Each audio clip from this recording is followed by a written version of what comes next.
Hello and welcome. My name is ZeeReact and welcome to Let's Chat. This is a series that I've started where basically I talk to you guys and give you advice or opinions or talk about certain subjects that, might be helpful to you in the future or might benefit you in the long run. As you can see by today's title, this is called Learn to Love Yourself, General. Now, the reason why it's called that is there's many different types of loving yourself. There's many things people suffer with. And I'm not going to say that this is a video that is specific to each one of those specific issues. It's just a generalization. I may down the line do a video specifically about elements of people's confidence or individualities that they don't like about themselves and talk about that. At the moment, this is just a general one, so to start the ball rolling. So why is it important to love yourself? In your day-to-day schedule, your life, what you do, you've got to live with yourself. You've got to deal with yourself. You've got to accept every day, morning, noon and night, that you are you. And sometimes that's hard for people. Sometimes there's things about them that they don't like. There's things that they don't want to accept about themselves, things that they either strive to accomplish and don't do, or strive to accomplish and do. But the problem with it is they may not necessarily appreciate themselves as an individual because of it. So why is it important? Because it's what keeps you going. In life, the only thing you know is I exist, therefore I am.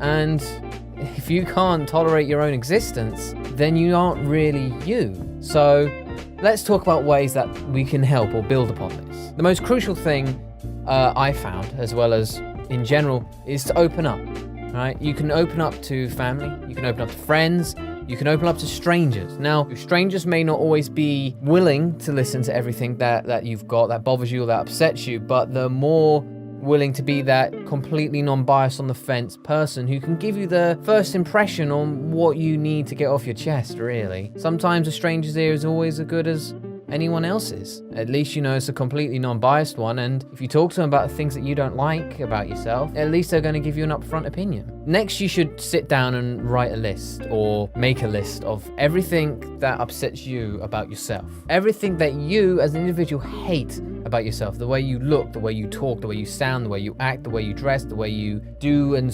interact with certain situations. Write down everything that annoys you about you, and then sit down and have a word with yourself. It sounds weird. I can agree with that myself. It is a very weird thing to do. But when you sit down with yourself, once you look at that list of things that bother you about yourself or that you don't like about yourself, it's easier to be able to look at it through open eyes. Because the problem is, when you don't like these things about yourself, your immediate response is to be negative towards those sides or elements of your individuality. Whereas when you sit down, completely chill, relaxed environment, make it comfortable for yourself, don't let there be distractions, just you, yourself, and just a list. Look at all the things that you dislike about yourself, every single small nook and cranny element about you as an individual that you don't like about yourself or that you don't love about yourself, and then learn to let it go. When you give up hope, you are happier as an individual. What I mean by that is when you sit there and instead of waking up every morning expecting to achieve something, trying to accomplish something, trying to prove to yourself that there's something more, something better, something you deserve, it's easier. It's easier when you let go of that pressure. If you wake up every morning and just are happy to be you, to be alive, to be able to do another day, to experience things maybe new or old, then do it. Enjoy things the way you want to enjoy them. Don't set the pressures on yourself to accomplish something down the line. You may never accomplish what you want to do, and that's not a bad thing. It's just the way you're living your life. You don't have to sit there and pretend to be in a race with everyone to be who's got the best successful life.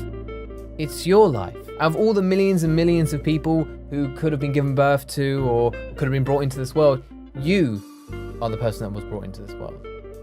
And you need to learn to love and let yourself be happy with the fact that you're the person who's here. In my experience, I hated the way I look. I had confidence issues. I had personality issues. I hated so many things about myself. It was unreal. And then it was towards the end of this year, I came to a conclusion that even though I had like a whole bunch of really upsetting things happen to me all at once, I accepted the fact that even though it had caused so much pain and suffering for me, I'm still happy with who I am as an individual. I'm still positive, I'm still bubbly, I'm still loved by people, and I acknowledge that. I acknowledge that I'm actually not that bad looking. I'm not the greatest look in the world, you know, but hey, I'm not exactly the worst looking person in the world either. I'm quite happy and proud of my voice. I like the way it sounds. I'm really happy with my knowledge and experience, the things I know how to do and the things that I do on a day-to-day rate. I find it interesting, I find it fun, and I'm proud of myself. I'm proud of myself for being able to feel that way about me. It sounds weird, and don't mix up with ego. Being proud of yourself and loving who you are as an individual is important. It's how to deal with the mundane day-to-day scheme of things. There's the repetitive circle of stuff that happens. If you can learn to be happy with who you are, that circle isn't so much of a tedious slog and more of a chance to look at things in a different light. Another thing is enjoy the little things on the way. It's a bit hard to tell yourself to like yourself if you're already in a point where you dislike yourself so much, but that's why you do it step by step. I don't expect you to be able to go in the mirror and be like, I want to like you, but I don't. Like, I want you people to sit there and understand that you're not as bad as you perceive. You're not as ugly. You're not as horrible. You're not as unattractive. You are who you are. And the only critic really is you. And do small things that treat yourself. You know, do small things to take care of yourself. Little things that are rewards to you. I can't remember the last time I had like a chocolate milk shake. So I did myself one. It's my little treat to myself. True. It's not exactly taking myself out for a 5-star meal, but it doesn't need to be. I love who I am as an individual, and I treat myself with that care and respect.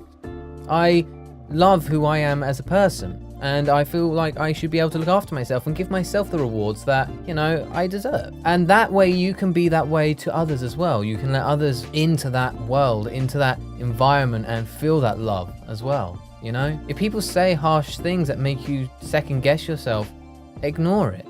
9 times out of 10, people who do that either have an element of them that's jealous of your lifestyle or just have a really personality. And that's not your fault. And you shouldn't take it on yourself that way. I hope this has given you guys a bit of an idea of what I'm trying to get across. And that from it, you can learn to understand that you're a really special person. And you should see yourself that way.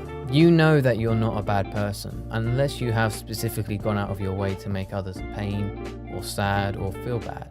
But in the long run, I'm more than sure that you're a good person and you deserve to look after yourself and love yourself that way. And do you know what? The best first step is to do something drastic that'll change your life. Maybe go out and do something you never tried before. Maybe go out and meet someone new. Get your hair cut. Try a different type of restaurant. Try learning something new. Find something that is your relaxing detachment from everything that's different, that breaks the cycle, that allows you to give yourself that treat that you do deserve. And I guarantee you, each day will be a little easier. Thank you guys for watching. If you guys would like to talk about something again next time, comment down below if there's anything specific you would like me to discuss or give my impression on or my advice on. By the way, in the link in the description, there'll be links to who the music in the video was provided by. And I hope you also enjoyed my top. This guy is absolutely adorable. I'll see you guys in the next video. Bye.